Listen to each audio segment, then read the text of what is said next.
this one thing could be the most important thing you hear all day.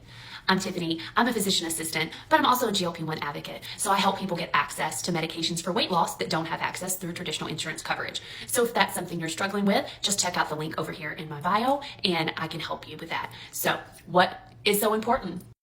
So on an average week, I see about 100 people in my office, and I work in internal medicine. So of those people, the thing that I see the most that I think is not talked about enough is something I like to call prediabetes or insulin resistance.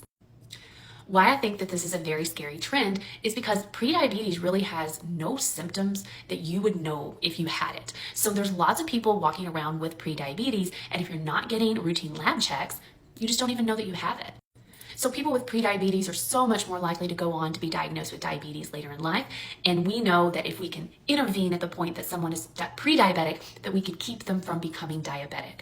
Now, why is this important? Well, one thing is that once you become diabetic, even if you get diabetes under control, it kind of always stays on your medical record. And so I try really hard to intervene before we get to the point that diabetes is on your chart.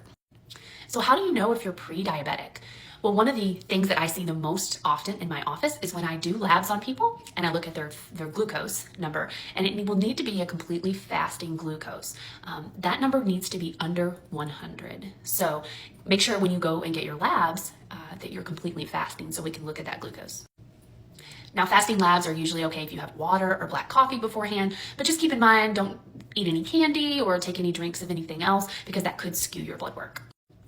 But if your blood sugar or your glucose is above 100, that is my sign that your body is having a lot of trouble processing starches or sugar and breaking those down. This is a sign of insulin resistance and a really good sign that one of these days if we don't intervene, you may end up becoming a diabetic. Now, I like to talk to patients about this gray area, and the gray area is if your fasting glucose is between 100 and 124, that's the period of time that I call pre-diabetes. If your fasting glucose is 125 and above, and that happens more than twice in a row, then we officially diagnose you with diabetes. So what do you do if you're falling into that gray area or the pre-diabetes area, and we want to intervene now? What steps can we take?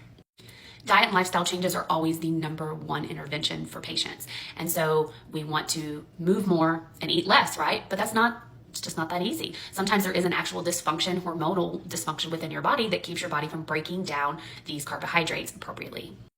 In the past, I've used metformin on patients to try to help their body process these carbs a little bit better. Unfortunately, metformin has a lot of stomach side effects and people have trouble tolerating them. As of the last couple of years, I've been able to incorporate GLP-1s into people's regimens that has helped immensely in both weight loss and insulin resistance. So that's been pretty amazing for people. And I have actually seen people be able to avoid the diagnosis of diabetes when adding a GLP-1 to their regimen. Unfortunately, insurance coverage is not where it needs to be with these drugs. So again, if it's something that you need and you don't have coverage, you can check out the link in my profile and I might be able to help you get access to those medications. So at the end of the day, prediabetes is a big deal. For the most part, you're not going to have a lot of symptoms with it. And it does increase your risk greatly of becoming a diabetic one day. So we need to pay attention to these labs and the fasting glucose, and you need to stay on top of this. So hopefully you and your provider are working together to monitor those labs.